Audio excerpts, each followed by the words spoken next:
Hi అండి, welcome to Vajras kitchen. ఈరోజు మా వజ్రమ్మ కిచెన్లో కర్ణాటక స్టైల్ చికెన్ సాంబార్ చేసిందండి. ఈ రెసిపీ మనం రెగ్యులర్గా చేసుకునే చికెన్ కర్రీలా కాకుండా ఇంగ్రీడియంట్స్ కానీ చేసే విధానం కానీ కొంచెం డిఫరెంట్గా ఉంటుంది. కానీ రెసిపీ చాలా టేస్టీగా ఉంటుంది. సో రెసిపీ ఎలా చేయాలో చూద్దామా? ముందుగా స్టవ్ మీద కుక్కర్ పెట్టుకుని ఆయిల్ వేసుకోవాలి. ఆయిల్ వేడయ్యాక మనం ముందుగా నూరి పెట్టుకున్న మసాలా పేస్ట్ని యాడ్ చేసుకోవాలి. ఈ మసాలా పేస్ట్లో పచ్చి కొబ్బరి, ఉల్లిపాయలు, టమాటా, అల్లం వెల్లుల్లిపాయలు, చెక్క, లవంగ, మిరియాలు, గసగసాలు, పుదీనా, కొత్తిమీర, పచ్చిమిరపకాయలు, కారం, పసుపు, కొంచెం ఉప్పు వేసుకుని అన్నీ కలిపి పేస్ట్లా చేసుకున్నామండి. కొంచెం వాటర్ యాడ్ చేసుకుని ఇలా పేస్ట్లా చేసుకోవాలి. ఇది ఆయిల్లో ఒక 3 to 4 minutes వరకు బాగా రోస్ట్ చేసుకోవాలి. ఈ రెసిపీలో మనం సపరేట్గా తాలింపు పెట్టడం కానీ ఏమీ ఉండదు. ఆనియన్స్ అన్నీ కూడా పేస్ట్ చేసుకుని ఇక్కడే వేసుకున్నాము. మనం మసాలా నూరుకునేటప్పుడు సాల్ట్ అనేది కొంచెమే వేసుకుంటామండి. అందుకోసం ఇప్పుడు కొంచెం యాడ్ చేసిందనమాట. ఒక 2 minutes అట్లా రోస్ట్ చేసుకున్నాక ఆయిల్ అనేది ఇలా పైకి వస్తుంది. ఈ మసాలా బాగా రోస్ట్ అయిందని అర్థం. ఇది 1 kg చికెన్ అండి. ముందుగానే వాష్ చేసుకుని కొంచెం ఉప్పు, పసుపు, ఆయిల్ వేసుకుని 30% వరకు కుక్ చేసుకున్న చికెన్ అది. ఈ కుక్ చేసుకున్న చికెన్ని మనం రోస్ట్ చేసుకుంటున్న ఈ గ్రేవీలోకి వేసుకోవాలి.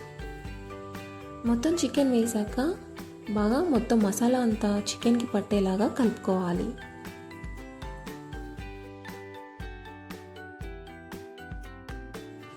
చికెన్ని మసాలాలో బాగా మిక్స్ చేసుకోవాలి. చికెన్కి బాగా పట్టాలి. మసాలాతో పాటు ఆయిల్లో చికెన్ అనేది కొంచెం కుక్ అవ్వాలి. ఈ స్టేజ్లో ఉన్నప్పుడు చికెన్లో వాటర్ యాడ్ చేసుకోవాలి. కంప్లీట్గా చికెన్ మునిగే వరకు వాటర్ అనేది మనం యాడ్ చేసుకుంటూ ఉండాలి.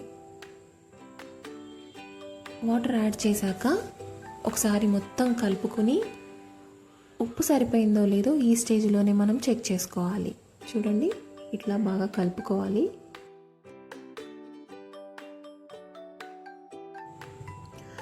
ధనియాల పొడి 1 స్పూన్, అలాగే గరం మసాలా 1 స్పూన్ యాడ్ చేసుకోవాలి. ఇప్పుడు మళ్ళీ ఒకసారి మొత్తం కలుపుకొని చూడండి, ఇలా నీట్గా కలిపేసుకోవాలి. కుక్కర్ మూత పెట్టేసి 2 విజిల్స్ వచ్చే వరకు చికెన్ మనం కుక్ చేసుకోవాలి. 2 విజిల్స్ అయితే సరిగ్గా సరిపోతుందండి. 2 విజిల్స్ తర్వాత చల్లగా అయ్యాక ఓపెన్ చేస్తే చూడండి ఇట్లా ఉంటుంది. చికెన్ సాంబార్ రెడీ అయిందండి. 2 విజిల్స్ కన్నా ఎక్కువ వద్దు. ఎక్కువసేపు కుక్ చేస్తే చికెన్ చాలా మెత్తగా అయిపోతుంది. ఆల్రెడీ 30% కుక్ చేసుకున్న చికెన్ని చేసుకున్నాం కాబట్టి కొంచెం కొత్తిమీర యాడ్ చేసుకుని మళ్ళీ ఒకసారి సాంబార్ అంతా కూడా కలుపుకోవాలి. అంతే అండి, ఎంతో టేస్టీ అయిన Karnataka style chicken sambar ready అయిపోయింది. దీని కాంబినేషన్ రాగి ముద్ద. వేడివేడి చికెన్ సాంబార్తో రాగి ముద్దని సర్వ్ చేసుకుంటే చాలా టేస్టీగా చాలా బాగుంటుంది. సో ఇదండి ఈరోజు మా వజ్రమ్మ కిచెన్లో Karnataka style chicken sambar recipe.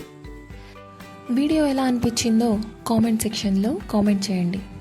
నచ్చితే లైక్ చేయండి, మీ ఫ్రెండ్స్ అందరికీ షేర్ చేయండి. అలాగే మా ఛానల్ని సబ్స్క్రైబ్ చేసుకోండి. Thank you so much for watching. Bye.